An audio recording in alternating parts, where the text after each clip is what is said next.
just really think about this for a second. A lot of people choose their career, sometimes careers that they're in for 20, 30, 40 years. They choose their career with the same level of intentionality that you choose what you're going to put on in the morning. You're like, okay, I'll wear this or I'll put these pants on. It's kind of the same approach. Okay, I'll get this job. This is hiring. This is what I've done before. Sometimes we put more energy into the outfit we're going to wear than we put into choosing the type of work that we're actually going to do. Okay, so this is what I wanted to read to you guys. Most of us have been blindly conditioned to believe that work is something we are required to do. And because of this, we don't necessarily need to enjoy it. We see work as something we engage in only to make money. And if it weren't for the money, we wouldn't do it in the first place. Even the very concept of retirement alludes to the fact that we're doing something with a massive chunk of our lives that we wouldn't do if we really had the choice. If you find yourself waking up in the morning trying to motivate yourself to keep doing things you hate doing, you're not grinding, you're wearing yourself out. With such a significant portion of our lives spent working, shouldn't we at least make an attempt to find or create work that's enjoyable?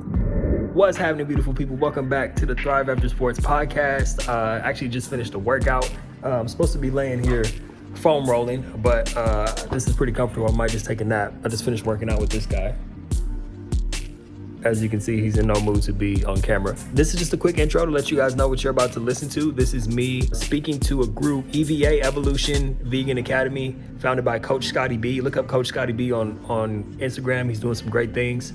I was a recommended speaker for the group. They wanted somebody to talk about career transitions.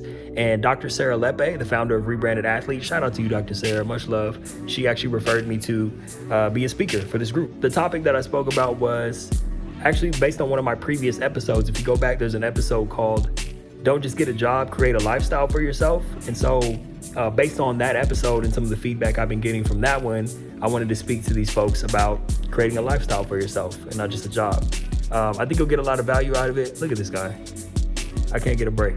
I think you'll get a lot of value out of it, especially not just if you're an athlete, but for those of you who, maybe you've been laid off, maybe you're in the middle of a career transition. There's a lot of stuff in here that can help you. And I even did some live coaching on this call with some folks who kind of jumped in at the end and just asked questions, and I was able to coach them live on the call. So you already know, please like the video, subscribe to this channel if you've ever gotten any value from this channel. If you like to listen on the go, just go download this podcast, look up Taj Deshawn or Thrive After Sports on Apple or Spotify.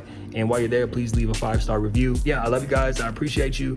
See you on the very next episode. Peace. All right, y'all. Happy Thursday. It is the 30th of March, 2023, and it is our March expert call here in EVJ.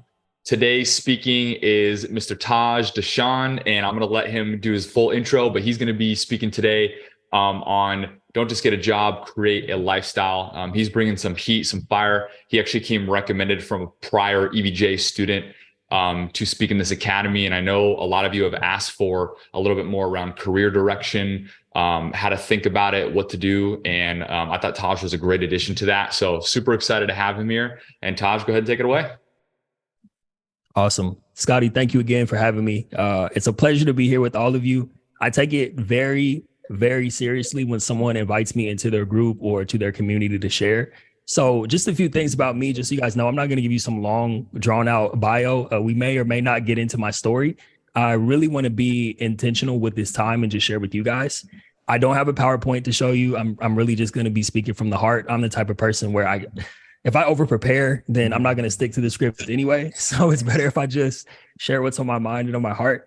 And I want to be clear, I'm not here for, rah motivation. You guys can all go on YouTube and watch motivational videos. I'm really here to give you inspiration. And when I say inspiration, I don't mean just a feeling. I mean, I want you guys to all leave with something today that you can take with you and actually apply immediately, even if you're someone who's satisfied in your career. Also, I want to recommend that you take notes. Like I said, I don't have a script or anything. I do have a couple of notes just to make sure I stay on track, but make sure you have something to write with, because like I said, there could be one thing that I say today that you take with you and just is a complete game changer. So let's see. I know some of you guys aren't on video, but just before I dive in, because I don't like speaking out of context or assuming I know where's the best place to start.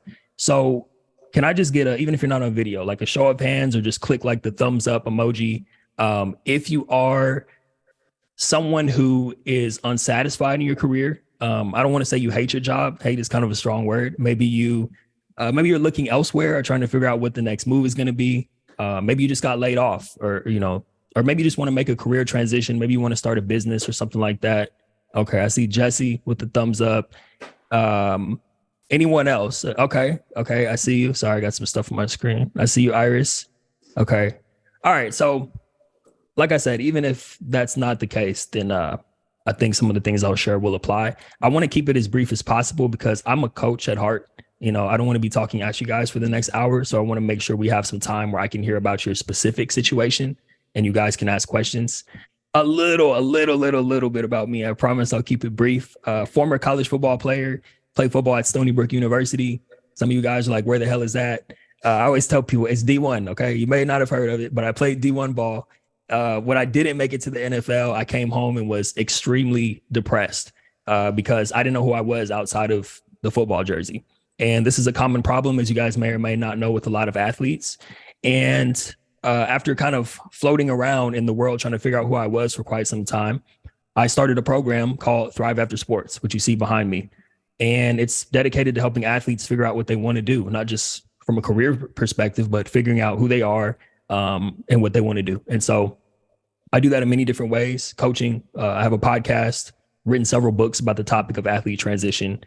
And over the years, mainly because of my podcast, a lot of people started reaching out to me wanting advice on their career who were non-athletes. Just as an inside joke, I call them civilians. I call non-athletes civilians. But you guys are all athletes. If you're part of Scotty's group, you guys all train like athletes. You guys have an athletic mindset.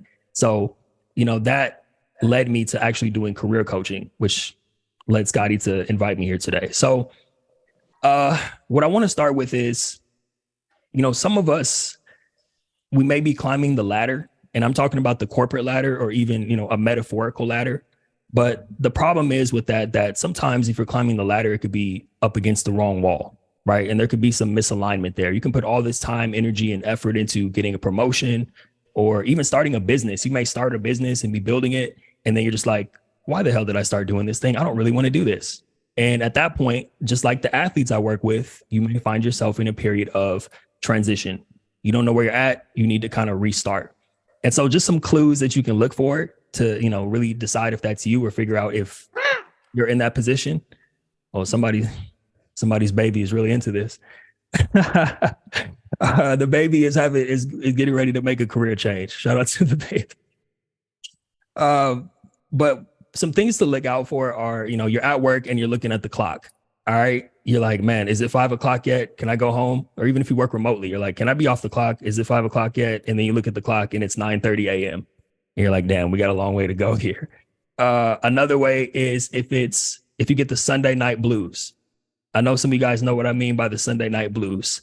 I've had the Sunday night blues at many times in my life where you can't even really enjoy your Sunday. You don't even have a full weekend. It's like, cool, I have Saturday. This is my day off to be free and kind of do what I want to do. And then Sunday rolls around. And as soon as the sun starts setting, you're like, back to the work week, back to the grind. So if that's you, and I know a lot of you guys can relate, it's time to start at least considering or looking into how you can make some sort of pivot in your life. And the reason we find ourselves there is because, a lot of people choose a job or career. Just as an example, with the athlete clients I work with, a lot of people tell athletes, hey, you should get into sales. You're a competitor.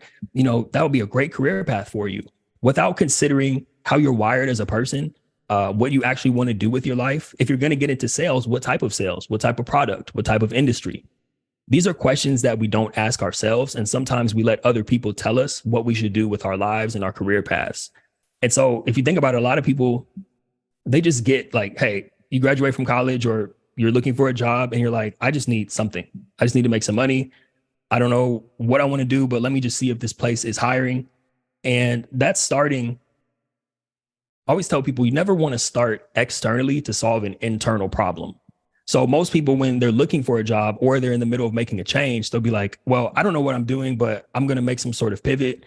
And I'm just going to look on LinkedIn or I'm going to look on Indeed and try to see who's hiring or what type of jobs I can get, right? Meaning, what am I capable? What have I done so far that makes me qualified to get this job? Or what can I actually get to get out of this place? And I have a lot of analogies. You guys will hear me use some analogies. The first one I want to share is that's like running from the nightmare without running towards the dream. So a lot of people run from the nightmare of, I hate this job, I'm being micromanaged, this sucks, I need to find something new. Anything is better than this. So they run from the nightmare, but they don't have a dream that they're running towards. And so what I want to invite you all to do the next time you find yourself in that space, or even if you're in that space right now, is to do the heavy lifting up front of crafting that vision of what the dream is. So you're not just going from job to job, finding yourself in the same situation under a different roof. You're having clarity about where you actually want to go and spending time doing that. Now, that's not easy. It's easy for me to sit here and say that, right? I've done it myself. I've helped a lot of people craft that vision for their dream. But you have to look at it as, you guys are all here because you want to be in better shape. You want to be more healthy overall. And you guys know that takes work. So what I'm saying is you have to take that same type of work ethic and understanding that it takes time, energy, and patience to craft that dream. You have to take that same mindset when you're looking for a new career or going into business for yourself. So, I mean, if you like, so a lot of people, you guys, and just really think about this for a second. A lot of people choose their career, sometimes careers that they're in for 20, 30, 40 years. They choose their career with the same level of intentionality that you choose what you're going to put on in the morning. Like, think about that for a second. Like, okay, I'll wear this or I'll put these pants on. It's kind of the same approach. Okay, I'll get this job. This is hiring. This is what I've done before. Sometimes we put more energy into the outfit that we're going to wear than we put into choosing the type of work that we're actually going to do. Let me pull this up. This is why I don't have PowerPoints, because I want to read something to you guys. Now, let me just grab the book.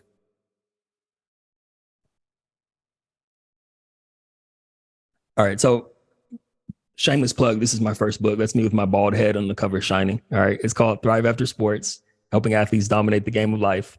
Even if you're not a former elite athlete, I want to encourage you guys to grab this book.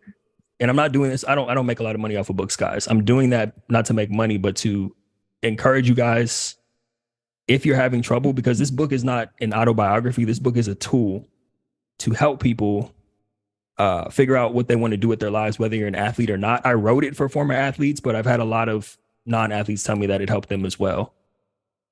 Okay, so this is what I wanted to read to you guys. Let me take a sip of water. Let's see. Okay, most of us have been blindly conditioned to believe that work is something we are required to do. And because of this, we don't necessarily need to enjoy it. That's why we say things like, I have to go to work instead of I get to go to work. We see work as something we engage in only to make money. And if it weren't for the money, we wouldn't do it in the first place. Even the very concept of retirement alludes to the fact that we're doing something with a massive chunk of our lives that we wouldn't do if we really had the choice. Let that sink in for a moment. Too many people give and receive praise for grinding, pushing through, and emptying out the tank day after soul-sucking day. If you find yourself waking up in the morning trying to motivate yourself to keep doing things you hate doing, you're not grinding, you're wearing yourself out. With such a significant portion of our lives spent working, shouldn't we at least make an attempt to find or create work that's enjoyable? So I wanted to share that because, and here's the thing, I'm not saying that, oh, you should just go find your dream career and you don't have to worry about money. I'm not one of those people. I'm not one of those, oh, follow your passion and everything will fall into place. I understand people have bills to pay, people have responsibilities. So what I'm saying is do what you need to do to make ends meet, but never just get stuck somewhere without putting the time, energy, and effort into being intentional about where you're going next. I call it having your antennas up, meaning if you're in a position and you're like, okay, I know this isn't it. Let me start building my plan for how I'm going to get out of here or how I'm going to find something that truly fulfills me. And this leads me to kind of the topic of the discussion. It's building a lifestyle around, or building a career around the lifestyle that you want instead of trying to live a life when you're not working. Because I look at someone like Scotty, you know, this isn't work right now for Scotty. Like, that's Scotty's business. Scotty has blurred the lines between work and play. Like, basically Scotty's in a position where he gets paid to be himself. And all of us, not to get super woo woo and, you know, fake motivational on you guys, but all of us have something special to bring to this world. And once you're able to find out what that is, there's no stopping you. Right. And sometimes that takes shape in the form of a career or your own business. But just to give you guys something practical that you can use, I have something because I want to talk to you about how you can actually start crafting the dream. So I want to give you a simple formula that you can use to start choosing your work instead of just ending up somewhere. The first thing is this, and this is applicable to business as well. And I want you guys to write these down, just like 3 columns or categories. You don't have to fill it in right now, but maybe you'll fill it in at some other time. So 3 columns. The 3 columns are who, what, and how. Who, what, and how. No matter what you're doing in life, anything work or business related comes down to those 3 columns. Who am I serving? What am I doing to serve them? And how am I serving them? So the who portion is, and the thing I like about that, it's a perfect blend between selfishness and selflessness. It's okay to be selfish. It's okay to say, I only want to do this type of work. As an example, you guys know I work with athletes, right? I get offers at least once a month to come work in an athletic department and build out programming. Selfishly, I'm not going to do that because I don't want to have to be tied to one university and spend time sitting in an office, 5 days a week when I can work with any athlete around the world from the comfort of my own home and not have someone tell me how much I'm worth when I'm doing that. And I get to set my own schedule. So back to the who, what, and how. So the who is selfless because when you're in a period of trying to figure out what you want to do, it's very important to think about how you can be of service to someone else, right? A lot of people, when I say that, they'll be like, yeah, Taj, that's great. I want to help people and all that, but I also need to make money. Well, money comes from people. I don't know if you guys, money comes from people when it's all said and done, whether that's the person who is cutting your check or if, the people who are paying for your service, or even if you're in a business to business type of role, that money is coming from people inside of the business and going to your business. Money comes from people. So it's very important for you to understand who you want to serve. And it's not fully selfless, right? Because you have a choice in that. You have a choice in saying, I want to serve this group of people. I personally want to help former athletes and people who are struggling in their careers because I was that person. I was a former athlete who was lost. I was a person who didn't know what kind of job or career I wanted for myself. So I chose that group of people. And I know that I'm equipped to help that group of people because of what I've been through.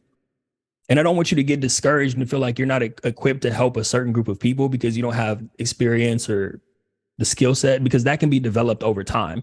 All that matters is that you're being true to yourself when you choose the who. Okay, so we got the who. Next is the what. Very simple. What problem do you want to solve for that group of people that you're identifying? And it's very important, guys. I don't want to keep jumping back and forth between categories, but the who is crucial because it has to be something that you actually care about, because your what kind of ties into the who in a sense that what you're doing for that group of people is tied into something that's meaningful to you, right? And then once again, the how category is where you get to be selfish because you have a choice in how you want to deliver the what to that group of people. Okay, so once you've got some clarity around that, and I really do encourage you guys to spend time on that because like I said, even if you're in a place in your life where you're happy and you feel like you have a great career, that will make you better at whatever you're doing. If you focus on who, what, and how you're showing up in the world and how you're serving people, that's only going to make you better at your craft, no matter what you do. Another thing that is important when you're in that discovery phase, and I call it the discovery phase because I want to be very intentional with my language. When people say, Taj, I'm so lost right now, I always cut them off. And I'm like, you're not lost. You're in a place of discovery. If you're lost, that seems like this hopeless, never ending. You guys get what I'm saying? Discovery is I have choice in it. I'm behind the steering wheel of my own life. I get to decide what happens next. I get to put myself in position to win or in the position that I want to be in. So the next step when you're in that discovery phase is study other people. Very simple. Study other people. Find people. You don't have to know them directly, right? I call them virtual mentors. I have people who I've never met. They're my mentors. They teach me every single day. Scotty knows what I'm talking about. People who don't even know I exist have helped me tremendously in my life and in my business because I study their every move. I listen to every word they say. I watch their interviews. I read their books. I listen to their podcasts. So study people who are doing something, anything, It doesn't have to be, oh, I want to do it. I want to do exactly what this person is doing, but it could be, you know what? I like the way this person speaks. I like the way this person runs their social media. Scotty, I'm studying your social media, man. I need to step my game up. Your social media is A1. Scotty's one of my virtual mentors. I'm watching the social media game. Um, you know, take bits and pieces of what they're doing and incorporate it, kind of make a soup and make it into your own. So I often use the analogy of personal trainers. There's personal trainers in every city, in every gym around the world. Why? Because everybody brings something different to the table. So if you take that analogy, you can take bits and pieces from what other people are doing and make it your own. There are other people who help athletes. There are plenty of career coaches out there, right? I have the mentality that no one can do it the way I do it because no one else is me. So take that mentality into whatever you do. The other thing, this is important. This is something else you guys might want to write down. For your discovery phase that you're in, you want to ask people who, like, I call it 3x3. So what you do is you identify 3 people who know you better than anybody. It could be a spouse, significant other, parents, grandparent, sibling, best friend, doesn't matter who it is. People who, like, when I said top 3, I know some people popped into your mind. These are the top 3 people who know me better than anyone. So I call it 3x3 because what you want to do is you want to reach out to those 3 people and you say, however you want to position it, you basically say, hey, I'm in a discovery phase of my life. I'm trying to learn more about myself. Or I was on Zoom and some crazy dude named Taj came on there telling me to do all kind of random stuff. But however you want to position it, but you say, I'm looking to make a change in my life, or I'm trying to learn more about myself. Would you mind if I ask you just a few questions about, how you view me? And here are the questions. And I'll break each of these down. The first one, very simple. What are my strengths? What are my weaknesses? But the third one is the most important one. The third question is, how do you envision me making an impact on the world? So what are my strengths? What are my weaknesses? How do you envision me making an impact on the world? The strengths, that's important because, a lot of people will tell you things you already know about yourself, which is good just to get affirmation. Like, okay, I see myself as this way, but other people see me this way too. That's great affirmation. Or you might learn something new about yourself. Like, I never thought about it like that, but I am good at this thing.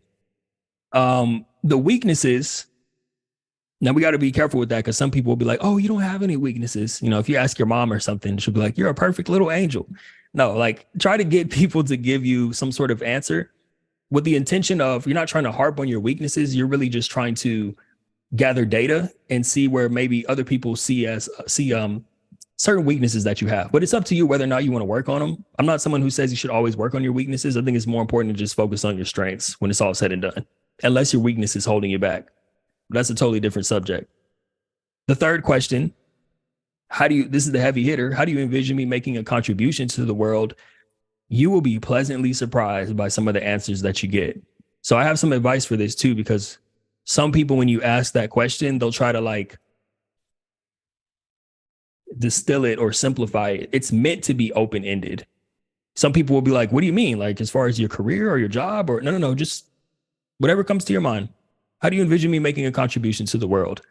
And when you're asking these questions, you want to make sure you write them down or even record it if you want to. You just want to make sure you have access to go back at this stuff, because it really, think about it. You're asking the 3 most important people in your life very powerful questions about how they see you and how they envision you making a contribution to the world. So I'll share this with you. Let me grab this.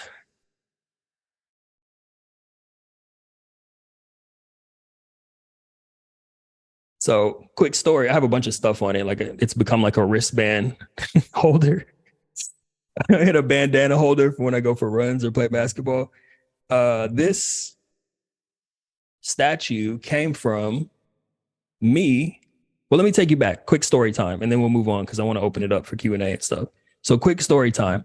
I was 23 years old, feeling like a complete loser because not only did I not make it to the NFL, but I was back home in my childhood bedroom with no job prospects, no idea of how to put a resume together.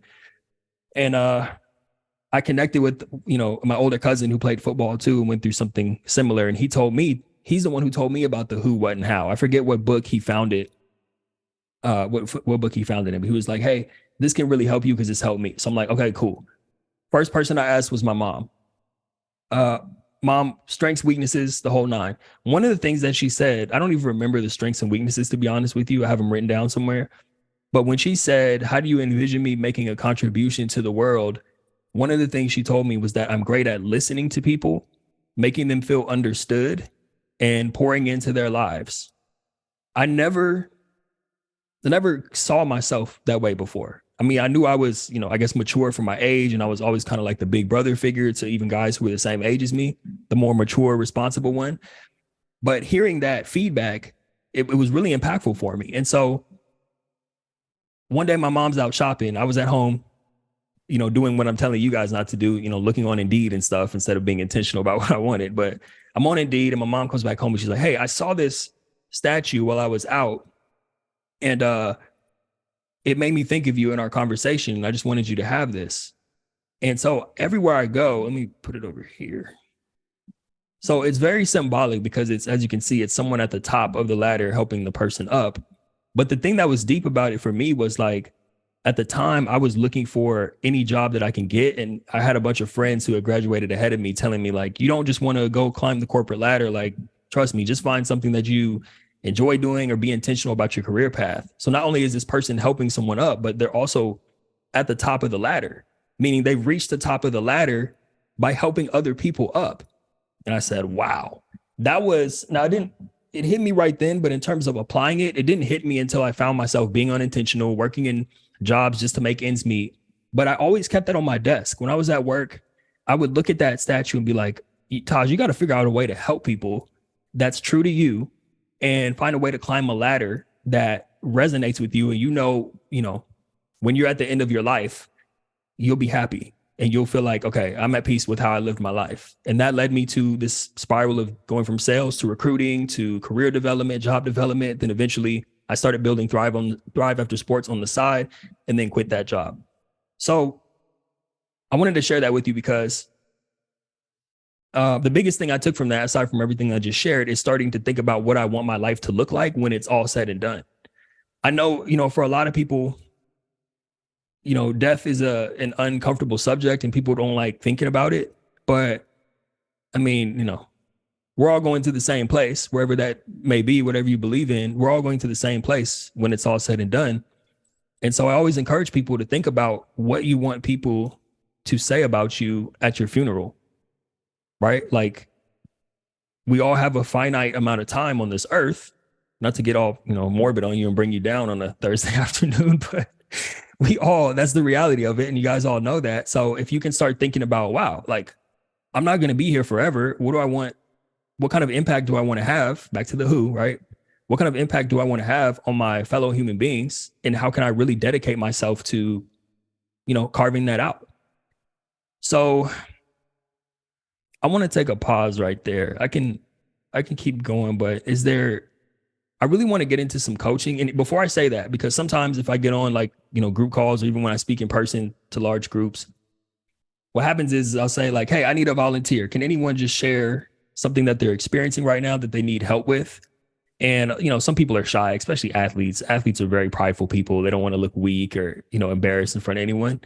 But I always remind people that by you stepping up and volunteering, not only can I help you with your specific situation, but those who may not be, I don't want to say brave enough, but those who aren't comfortable enough to be vulnerable and share what they're going through, they can be helped by just watching the conversation that's taking place. So does anyone, you don't even have to come on video if you want. You can just, if you got your video off, you can just speak on audio. Does anyone want to, authenticity is your superpower. I love that. And just real quick, I was asking, like, feel free to just come off of mute. We're looking for a volunteer, like you said, and I know it's sometimes a little bit scary. Now's your chance to really get supported by a professional in this space. So we'd love to see somebody come on here and know that when you raise your hand to get help, you're helping every single person on this call too. So you're making a contribution today. You said it a lot better than I did, Scotty. Way more concise, but that's exactly what. Yeah. So anybody who is, if you're even just a little bit unsatisfied with your career, or you maybe just got laid off, or you want to start a business or a side hustle or something like that, anything that I can help with as far as career trajectory, business trajectory, all that type of stuff. Hey, Taj, can you hear me?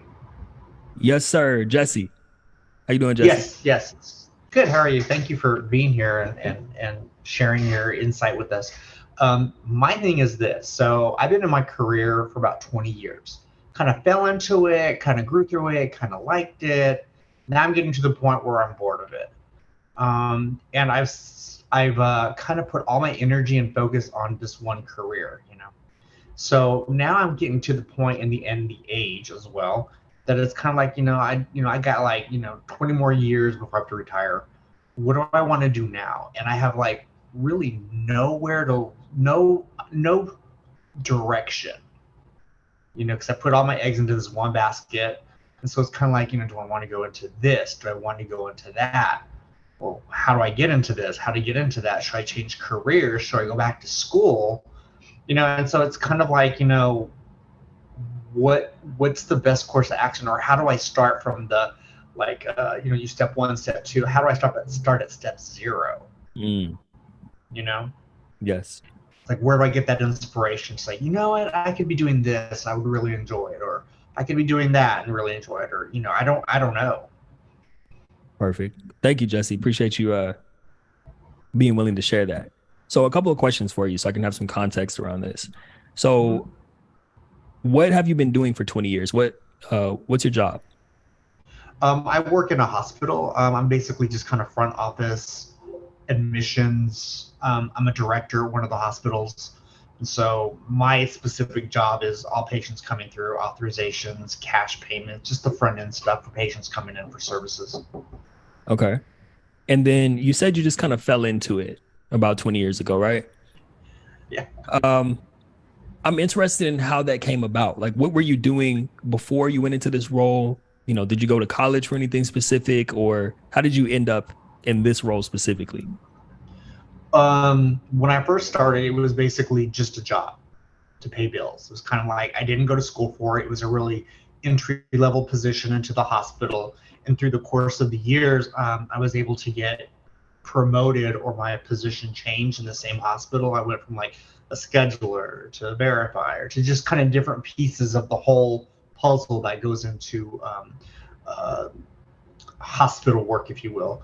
And so, with the knowledge that I've learned, I've kind of grown through my career, got promotions, kind of get going through there. I finally went back to school and got a bachelor's in business administration. So now that's kind of where I'm at now as the director. I start at the very bottom, like I always say, start at the bottom and you'll grow. That's exactly where I started. Okay. And you said you have about 20 years before you can retire? Ish. So I'm 50. I'm 52. I just turned 52, and when you're younger, you don't think about, wow, what am I going to be in 50? When I'm 50, what am I going to be doing? What kind of job I'm going to have? It's just kind of like, I started 20 years ago, and now I'm 52, and like, whoa, where'd the time go? What happened? What do I need to do to change? Where can I go from here? Because at the end of the day, like you had mentioned, I don't want to be on my quote unquote deathbed and say, I really didn't like what I was doing. I really didn't like that job. I want to make sure that I take advantage of the time that I have to be able to make money, and to grow and to actually love what I do. You know, Hmm. like Scotty, when I see him, he's very energetic, and I can tell that he's got that passion. And that's the one word that I've always had trouble with. What is my passion? And I've never been able to discover it. Okay, so I have a few. There's a lot to unpack here. First of all, you don't look. I'm not saying that in a bad way. I just mean I know. that's how my mind works. There's so many moving parts that I want to make sure I'm getting clear on. And by the Mm-hmm. way, you do not look 52, man. I need to know what you're eating over there because, you know. A lot of water. All right. On that note, I'm gonna take another sip. You know, this is an important question. I was just having this conversation. Is that vegan lifestyle? Apparently. All right. I need to hit up Sarah for those that sandwich recipe. Respect. Okay, so you think about 20 years, and I'm sure all the wonderful benefits that come with being retired, especially the 20 years you already put in. Simple yes or no question. Are you willing to stay there for 20 more years just for the retirement and all the benefits that come with that? It's easy. It's easy. Okay. It's easy. I could be It's here another 20 years if I just wanted to kind of coast. You mhm. know, it's easy. Now, when you say go, I think you mentioned you were considering going back to school again. I did go to school, and I'm kind of thinking about going back to school to get a master's in business administration, MBA. And I'm like, well, do I really want to spend money on an MBA if I'm going to change direction and not even be in business? You Right. know, so now I kind of feel like I'm stuck. I'm always like, what do I do? Okay. So, from what I'm hearing, just to make sure we're on the same page, it would be very easy for you to coast for another 20 years, get that retirement, but you don't want to be on your deathbed regretting that you stayed there. So, the first thing I would say, there's a few things here just so you can see for yourself that you are 100% ready to make a change and you absolutely cannot stay there. But this is important. The fact that you're willing to go back, that you're thinking about going back to school, like you said, instead of spending all that money, I would encourage you to either spend that money or put that time, energy, and effort into crafting that new vision for yourself. Now, here's the thing. I'm not telling you to quit your job tomorrow because you can start pivoting or working on something on the side that will take you there eventually if you're working on it at the time where you're not at work or during the slow times at work. But when you think about just from a lifestyle perspective, because, and this comes back to creating the lifestyle you want, right? Before we start talking about what it is that you actually want to do from an industry or a role or even a business perspective, we got to talk about the lifestyle. I'm assuming that, I mean, are you someone who needs to be around people? Are you someone who wants to work remotely, maybe some sort of hybrid position? What would you change about your current role from a lifestyle perspective?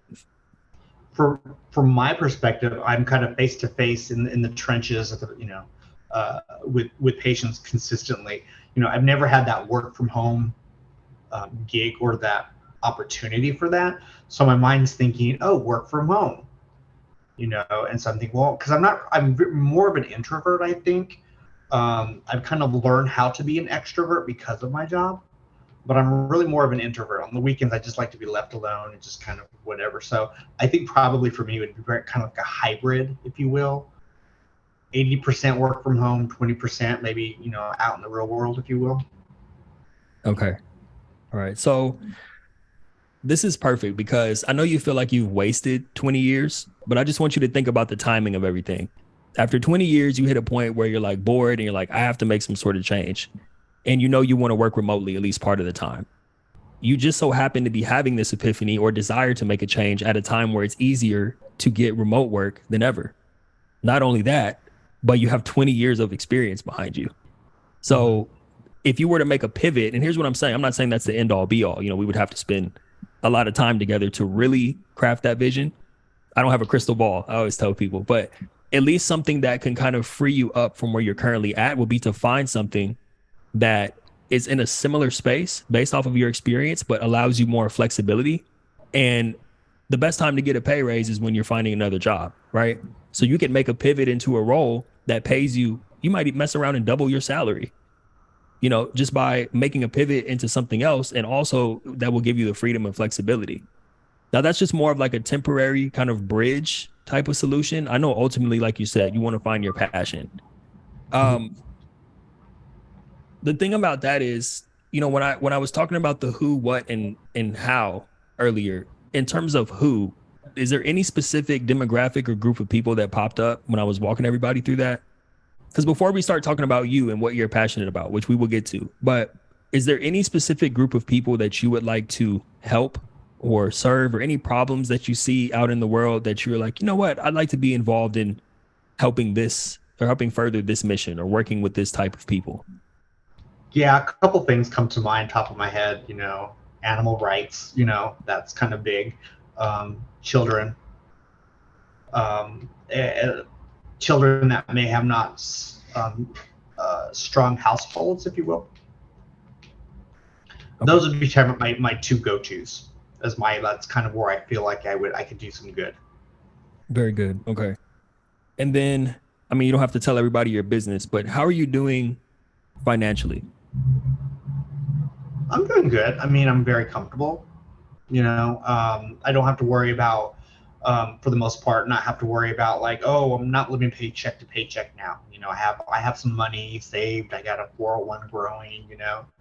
If I want to go on a trip to take a cruise for like $700, $800, I don't have to really worry too much about where's that money going to come from, or where do I have to splurge, or I can splurge here and there. So I'm not too worried about that. Okay. And the reason I ask is because I think it's important to share with people that you don't always have to just completely drop one career and just make a complete pivot into something else. You can sort of find a um almost like an in-between type of thing, right? So this is not, like I said, we would need to have a lot more conversation for me to be able to flesh this out. But when I hear you say you're passionate about animal rights and helping children in some way, shape, or form, what I hear is, okay, here's a guy who's got 20 years of experience, could easily go find another job that will pay him more and give him freedom, flexibility, autonomy, might even let him work fully remotely, especially with the nature of, at least a lot of the responsibilities of your role. What that then opens you up for is, okay, well, maybe because I have so much freedom and flexibility and I can work from anywhere now and I'm making more money, maybe it looks like getting involved with some sort of organization that, or doing I know it's totally different in the medical industry, but there's a skill set that you have that you could take and bring into the world of animal rights, or, I mean, the careers related to helping children, and not just in the nonprofit space, but those types of careers are endless. And if you really spend some time thinking about, okay, well, how can I get involved and bring my skill set or develop a new skill set and take it into a realm that I actually have a passion for and I feel like I'm making an impact.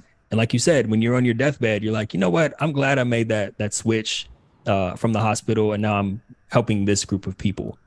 But I want to be careful, Jesse, because I also don't want to limit you to thinking that you can only do what you've been doing in those realms. Do you get what I mean? Yeah. You can reinvent yourself and of course, within reason, do anything that you want, or develop that skill set or invest in yourself to develop that skill set. And you don't necessarily have to go back to school to do that. Yeah. True. True. So I mean, is that helpful for you, or what else? Yeah. No, that's Okay. very helpful. Very helpful. Because at least it kind of gives me some, a little direction on kind of how to think about things, a little more specific. But yeah, it's very helpful. Thank you. You're very welcome. Yeah, I would just keep marinating on those who, what, and how columns and fill those out. And then, like, it was very easy for you to say animal rights and children. Like, those are two areas you care about. You could probably come up with even more if you really spend some time marinating on that. So just be curious and just start looking for. I always tell people you don't necessarily want to look for jobs right away. You want to look for people, right? So if you find some sort of company or organization that's involved with helping children or animal rights, you can start to go through LinkedIn and find people who are in those organizations. And you might come across someone and say like, wow, this person has, I don't know, I can't think of a title, but this person has a role within this organization that I've never even heard of. And then what you could do is make contact with this person and have a conversation with them and just be very transparent. Like, hey, I'm looking to make a career change. I was intrigued by your role. If you're open to it, I'd love to just spend like 10, 15 minutes on the phone with you to learn more about what you do. And that's what I was saying earlier about being intentional about studying people who are in positions or companies, roles, whatever that you want to be in, and just gathering data from those people. And some of those people could be people who help you get a foot in the door with that organization, could give you some advice or make an introduction for you that leads to something totally different that you weren't even thinking about or never heard of. But, and this is the last thing I'll say about that. One of my favorite sayings is that clarity has to be cultivated, and I know none of you guys in here have a problem with hard work, but clarity has to be cultivated because most people, when they're in a period of being lost or in discovery, I'm not saying this is you, Jesse, I'm just saying in general, a lot of people come with the mindset of, man, I wish I could find my purpose. I just wish I knew what my purpose was. Like, they're just going to be walking down the street and the clouds are going to part. And it's going to be like, you're supposed to be a hot air balloon pilot. Like that's, that's not how it works. You have to spend time on it, just like anything else in life. It takes work to craft a vision, and a lot of soul searching. And then also, Jesse, ask other people too, man. the 3x3, the 3 questions for 3 people closest to you. I think that'll do a lot for you right now. Okay. I appreciate it. Thank you so much. My pleasure. Thanks for All asking, right. Jesse. So we'll go, any other questions for Taj? We got about 13 minutes till the top of the hour. So like 10 to 11 minutes just before we kind of do a little quick wrap up. Does anybody else want to come on? If so, now's your chance to get some support. Yeah, so I have a question. Mine is a little bit different than Jesse's, where I know what I want to do, but I don't know how to get started. Perfect. So I love that type of stuff. Let's hear it. Yeah. So the thing for me, I get bored easily. Like I like taking on challenges, and like once I know how to do something, I'm like, okay, what's the next thing? So historically in my field, I was working more in like the finance side, and I was like, okay, this isn't really for me. So then I went into more like software data engineering type work, and I've been doing that for the past couple of years, and I really enjoy it. But I'm like, no, I kind of get how this works. Like this trained a different side of my brain, and now that I understand how technology works and how to leverage it, I'm like, okay, well now I want to do something that leverages a different type of creativity. So something I've always wanted to do is be a hairdresser. So now I want to become a hairdresser. I've wanted to do that since I was like, I don't know, like in elementary school. But I also want to keep doing my tech work. Like I don't want to necessarily give it up. I just want to challenge myself in other creative aspects. But I don't want to go to school for hairdressing because I don't think that I'm so passionate about it. I feel like I could just pick it up. I mean, that might sound arrogant, but like I've been studying hairdressing just as a hobby for like my whole life. So I'm like, okay, how do I become a hairdresser without going back to school? Like, should I just start taking classes from people who I know are really good? And like, I don't necessarily need to be certified. I can learn it as I go. Or yeah, I think I'm just trying to figure out what that plan looks like. Okay. And like Gotcha. how I could grow that clientele base. And that would be something I would just do like on the side and see like, okay, is this something that I'm truly passionate about? But if I've been thinking about it for like 20 years, I think I am. So there's that. Okay, cool. I have a lot of thoughts on this. So, and I have some follow-up questions too. But before I say anything else, I think, and I know you guys have all heard this expression before of, I think it's building the parachute on the way down, building the parachute while you've already jumped out of the plane, or growing wings after jumping off the cliff. And what I mean by that is, well, I guess I should ask you, have you already been doing hair? Like, are you already doing people's hair? Or are you more so just studying and watching other hairdressers from a distance? I like style people's hair, and I've been told like, man, you should really like charge for this. Like, this is really professional. Like, you're good at what you do. And so I'm just like, oh man, why don't I? Like, I genuinely enjoy doing this. It brings me genuine happiness, and people like my work and we're like offering to pay for it. So why am I not doing this? Like, That's awesome. Why aren't you? Why aren't you charging for your work? I think because I'm trying to figure out like how do I set up a client base, and right now more it's like hairstyling, whereas like I still don't know how to cut hair yet properly, but I feel like if I just sat down and focused and got really into it, like I already know who my favorite hairdressers in the world are. Like I've been studying it for years now, and I know where they like, yeah, I guess I need to like start taking their classes because I monitor when they come into town and not, and like provide those classes. But I'm trying to figure out like, yeah, how do you start a client base? Like, how do you, yeah, like where do you even begin? That's where I'm stuck. It's not that I'm afraid to start. I don't know how to start.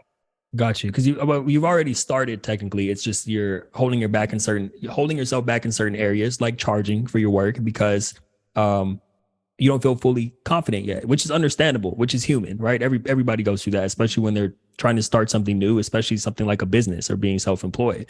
So it's normal, first and foremost. The thing I would ask you is when you're doing people's hair, since you're already doing it, and even though you're not charging, are you sharing that at all on social media or taking pictures or having them share it, after you do their hair? No, which I was thinking I should probably start doing. I'm like very like I guess I'm just not like a big social media person. Like I don't even really go on social media because I find it draining. Mm-hmm. But then I realize from a business perspective, that would be the smarter thing to do. So I'm trying to figure out like how do I balance like not wanting to be so personally invested in it because it's just draining for me, but also like realizing, okay, but in order to make yourself known, you have to put yourself out there. So what does that balance look like? Yeah, I think so this is what I would do, because something like this, especially when you're trying to build confidence, you don't want to just, oh, I'm going to start my own hair salon tomorrow, you know? Mm-hmm. I kind of want to read these comments. I can't help but read the comments. So as someone else self-employed, social media is unfortunately, yeah, I agree. I have a love-hate relationship with social media as well. But I think the thing that, because I wouldn't be on it at all if I didn't have a business or I didn't want to share what I was doing. Something that's helpful just as a mindset piece is not to think of it as like, oh, I have to promote myself, I have to be on social media, but to think of it as I'm sharing something that could help someone, right? Or the other thing is, by sharing the work that you're doing or having other people share it, you're sharing something that you actually have a passion for. So it will be less drudging than you trying to promote something that you actually don't really care about. You know what I mean?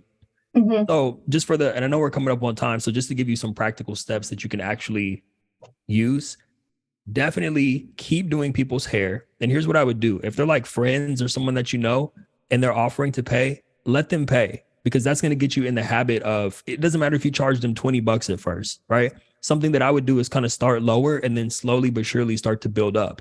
Or for the people who have offered to pay you, ask them what you think it would be worth, or kind of look up what a typical hairdresser gets paid. Then what I would do is, for those people who you're already styling, have them send you referrals, right? Say, look, I'm going to do your hair for $20 or whatever it is you're offering, and that'll just be your rate. If they say, I'd pay you $100 for this, cool. Anytime I do your hair, it'll be $100. I'll never charge you more. I just ask that you share what I'm doing and send some more people my way, because I really want to start doing more hair. Then what you do is, and I know this is a social media piece, I'm not telling you have to, go viral overnight. But what I'm saying is, it is important that you're sharing and that you're asking the people that you're styling to share as well.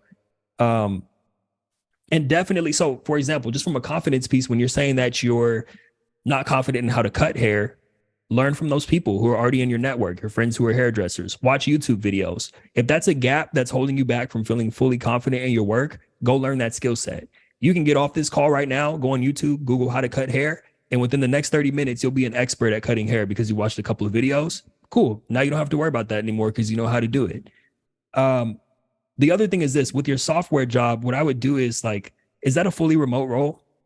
Yeah, like it's not even full hours because I'm so comfortable with it. Like I have time. That's amazing.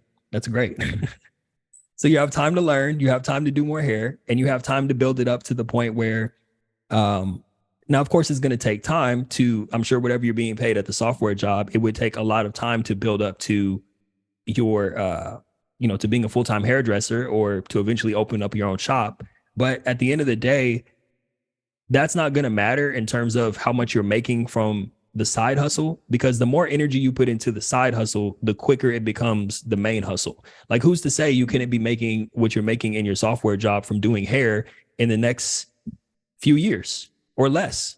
It just depends on how much time, energy, and effort you put into it, but don't come from a place of angst and like, oh, I have to do this. Just enjoy it because it's something you genuinely enjoy doing, if that makes sense.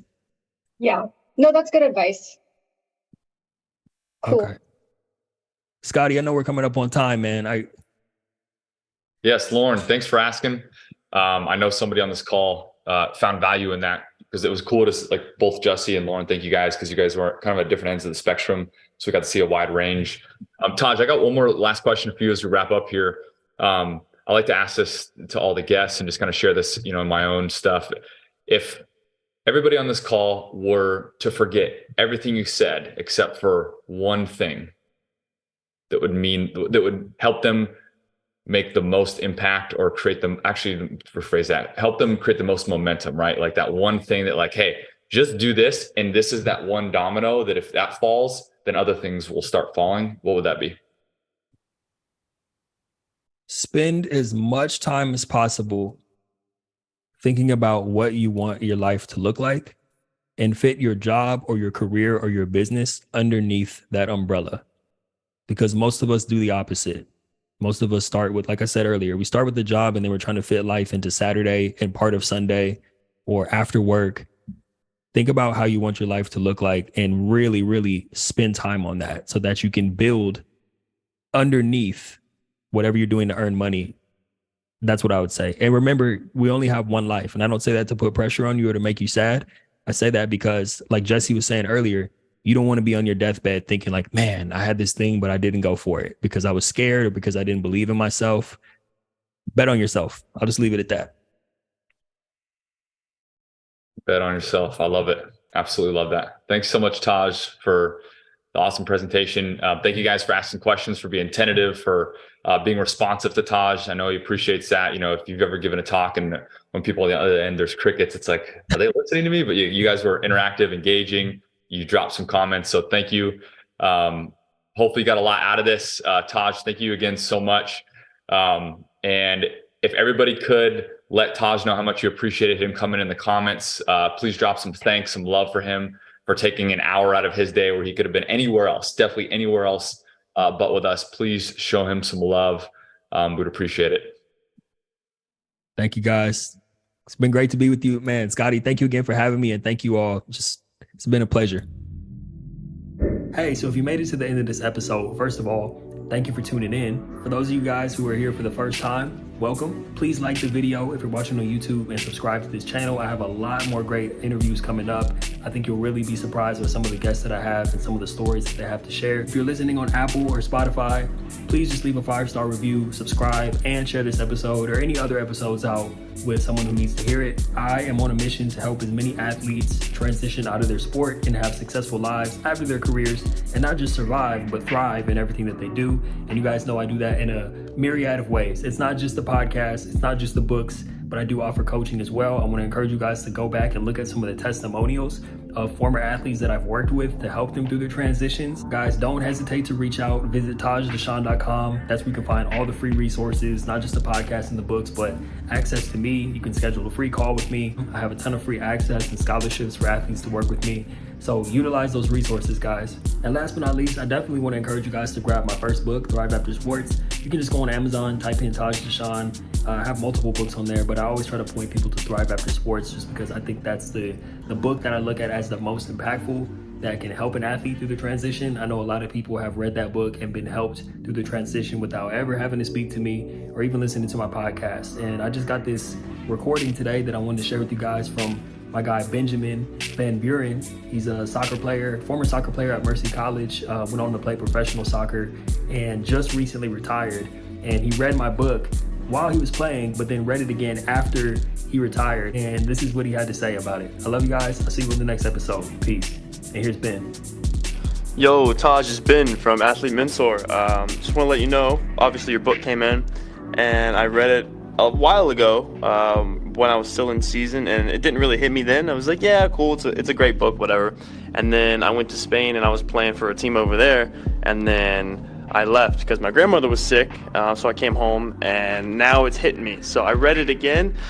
Dude, that thing is phenomenal. Like, if you could put this audio on a case study on your website, I would do it, because it's crazy how, like, the skills and attributes that student athletes have just go missing. And it's like, yeah, you're playing sports, you have all this adrenaline, all this hype about you, you're working out all the time, you feel good, and then out of nowhere it's like, oh, cool, I'm done.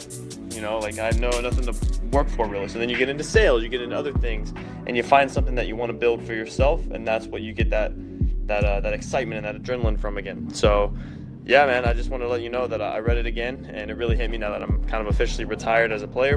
But yeah, that's all I wanted to say, man. I hope you're doing well. Hope you're living the life. I'm actually on Long Island now. I'm gonna go to Stony Brook basketball game, so at your alma mater. But yeah, dude, phenomenal work, and let's obviously stay in touch and maybe get on a call soon. Talk to you later.